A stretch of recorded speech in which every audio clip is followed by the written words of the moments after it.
അള്ളാഹുവിനെ ചോദിക്കുന്നുണ്ട്, നബിയെ, ലൈലത്തുൽ ഖദർ എന്നാണെന്ന് എനിക്ക് ഉറപ്പായി കഴിഞ്ഞാല് ഞാൻ എന്താണ് അള്ളാഹിനോട് ചോദിക്കേണ്ടത്?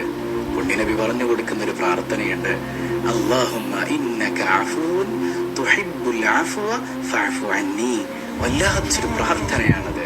അല്ലാഹുവേ, നീ ഏറെ മാപ്പ് ചെയ്യുന്നവനാണ്, മാപ്പ് ചെയ്യാൻ ഇഷ്ടപ്പെടുന്നവനാണ്, എനിക്ക് നീ മാപ്പ് ചെയ്ത് നൽകണേ അല്ലാ. നമ്മളൊക്കെ എത്ര തവണ ഒരാൾക്ക് മാപ്പ് ചെയ്ത് കൊടുക്കും അല്ലേ? 2-3 തവണയാകുമ്പോ ഇതൊരു പരിധിയില്ല ഇതിനൊക്കെ നമ്മൾ പറഞ്ഞു പോകൂലേ? എന്നാൽ അള്ളാഹുവിന് പരിധിയില്ലാത്ത വണ്ണം നമുക്ക് മാപ്പ് ചെയ്തു തരുന്ന റബ്ബുന, 100 പേരെ കൊന്ന മനുഷ്യന് പോലും തൗബ കൊടുത്ത റബ്ബുന, ആ റബ്ബിന്റെ മുമ്പിൽ കൈനീട്ടാനുള്ള സമയമാണ്. 1000 മാസത്തേക്കാൾ ശ്രേഷ്ഠതയുള്ള സമയമാണ്. നഷ്ടപ്പെടുത്തി കളയരുതേ മുഅ്മിനീങ്ങളെ. അല്ലാഹുമ്മ ഇന്നക അഫൂൻ തുഹിബ്ബുൽ അഫ്വ ഫഅഫു അന്നി.